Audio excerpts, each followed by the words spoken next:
my point is that you got to look at the whole picture. You can't just look at one piece of it. I will say now on consolidation at the counties. That's an argument that we've had over and over again across New Jersey. Where should we organize to be the most efficient?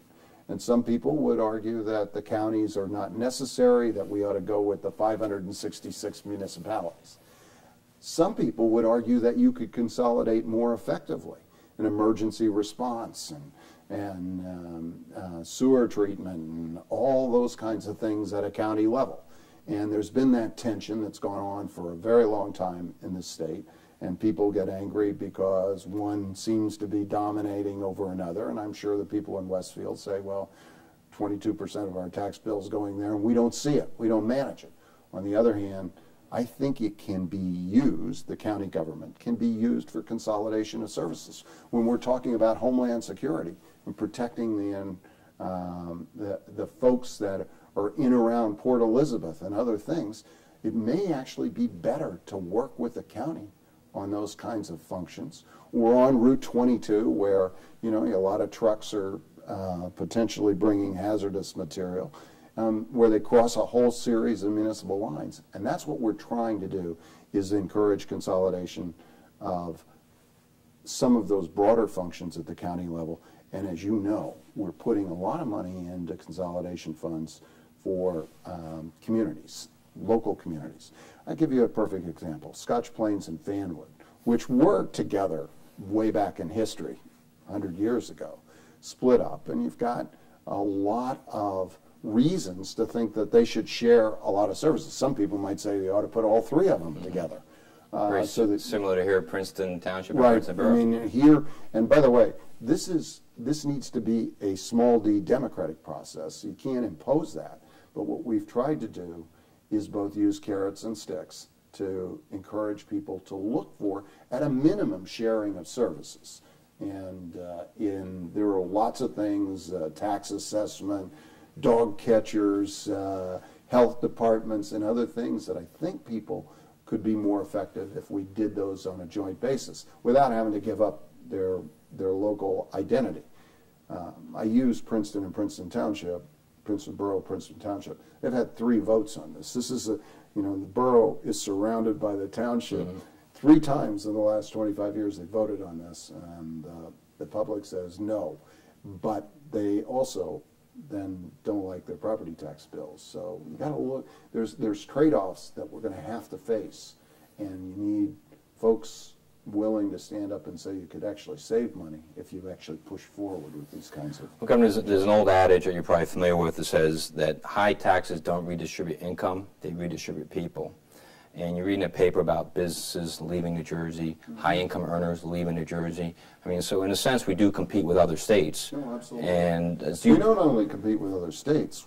In the world that we live in today, you work at a great international company. We compete with Singapore and India and lots of places that, because they don't have the advantages, the school systems that Westfield has, or the infrastructure that they have, which is very expensive to carry.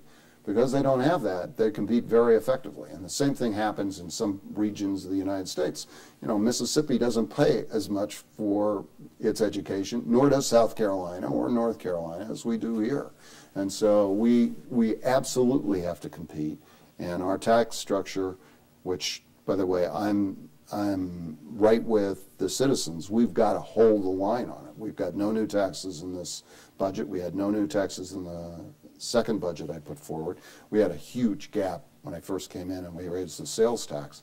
But we've been lowering taxes or holding the line on them.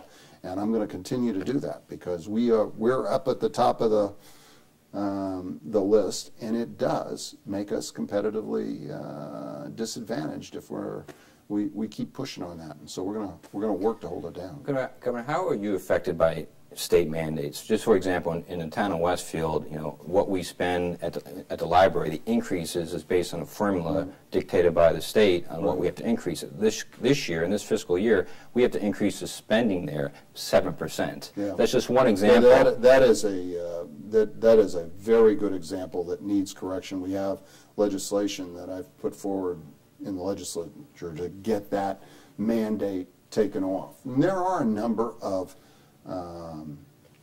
ideas that I think we have got to back away from. When I talked about reducing the size and the shape of government by reducing the number of employees, some of that is to reduce mandates so that people don't come around to the city of Westfield and implement things that may not be the priority of the public. Now, your hands tied as well as governor with mandates? Well, we have all kinds of federal mandates. Sometimes the mandates that we put on you are part of the ones that we have from the federal government. The most obvious, and a lot of people know, is IDEA. You know, this is the mandatory expenditures on our special needs kids, which is absolutely right that we have those requirements on how we deal with special needs children, but there was supposed to be money flowing from Washington to help us pay for it. Well, they don't do that.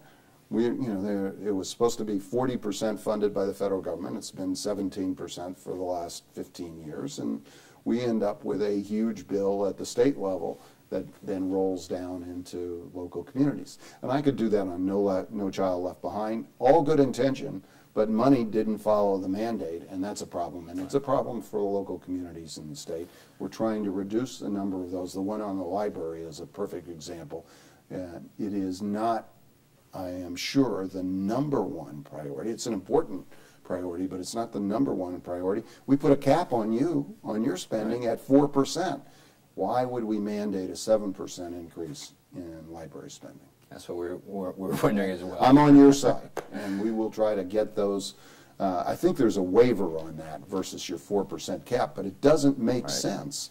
And you know, there's lots of things that are built into the legal structure that we have to pull them apart one at a time, identify them and change them. You probably remember back in the 70s, the state of California, the seniors there were revolting because very high property taxes really forcing them out of their home. It was really a crisis. It's something that we see with some of our seniors as well. Sure. And so Proposition 13 was a referendum that was passed, which really changed the structure of property taxes in California. They were lowered, and any additional taxes, I believe, needed 2/3 majority of the legislature. Is it time for New Jersey to look at a sort of Proposition 13? You know, there are some other things that have happened aside from lower property taxes. Their school system went from being the #1 in the country to right down at the bottom. Most people are putting kids in private schools now and trying to move away from the public school system. They had a great university system that is not up to what it used to be because they're not investing in it. So you have to get the the balance right. I think we have too great a reliance on property taxes, which is a very regressive tax, and people who are on fixed income, I think it is a real challenge, and that's true for our seniors in particular. We have a senior freeze where if you make $50,000 or less as a senior, your property taxes, the state picks up the bill above a certain level after you're retired. I think we actually ought to expand that to a higher level so that some of the seniors that live in Westfield would benefit from that. Property taxes go up, the state picks up the bill. That's an unfunded mandate coming back, but I think that's one of those things that we ought to do if we're going to support education. I'd go there before I would actually put a mandated freeze on property taxes. As you know, we put a cap out where I think you've seen the rate of increases across the state actually come down.